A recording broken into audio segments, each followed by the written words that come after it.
So we decided to meditate in a cave.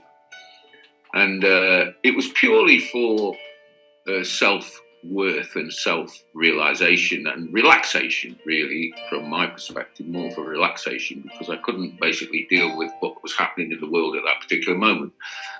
And when we were meditating, I'd never done this before, but I actually started to speak, and I felt what we really are, and we are only energy. It seems to be maybe elusive, but after that it came into details and quite precise details of life, and he's explaining to us what we are, why we're here, and what life is all about. Name, because he doesn't like names, because he said that our egos will create a story around a name. And he explains the metaphysical, he explains what energy is, he explains how it's formed, he explains what we are in relative to that. He explains that there's no such thing as time, it's an illusion. And he referred to God constantly as source or source energy.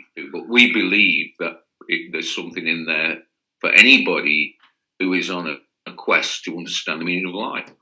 But he says there's no necessity for us to understand it, because we all inertly have this knowledge anyway.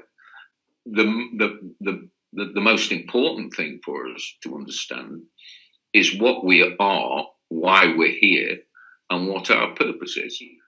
The reason I knew it was real is that I couldn't possibly come out personally for 25 minutes or 30 minutes with such precise information with never a flaw. We had to find a name, because it's just useful to call him with a name. So the man in the cave came naturally. We don't know, or I don't believe the energy is masculine or feminine. I believe it is an energy. It's an old cave which had been in the past studied by the archaeologists from Bordeaux. They studied it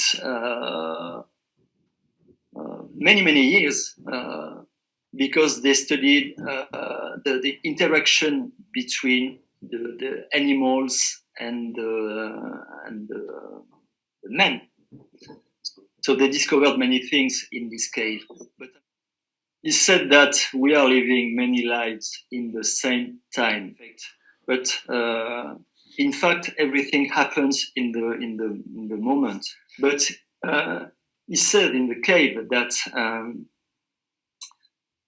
all these different lives are not important. The context is not important. What is important is in each context trying to experience and become aware. But the nature of the experience is not so important. He often talks, this is an interesting subject, he often talks about it's experience, it's not a lesson, it's experience. An experience is a completely different thing. An experience is something you go through, whether it's good or bad, and we're told there is no good or bad, it doesn't exist. And it's not for us to judge others, because if we judge others, we're judging ourselves. And ultimately, that's one way. What you read there and what you hear, if you download a transcript and you listen to an audio on the website, it's written exactly as it is spoken. When the man in the cave speaks through John's mouth, everything is so clear. It's crystal clear. It's incredible. Why is the world changing so much now? It's because we are raising the vibrational energy. And we do that in staying in the positive. That's why the message is important.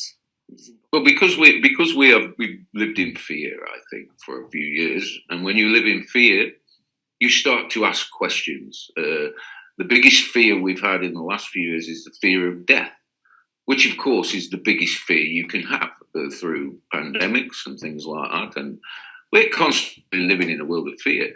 And that fear is awakening people.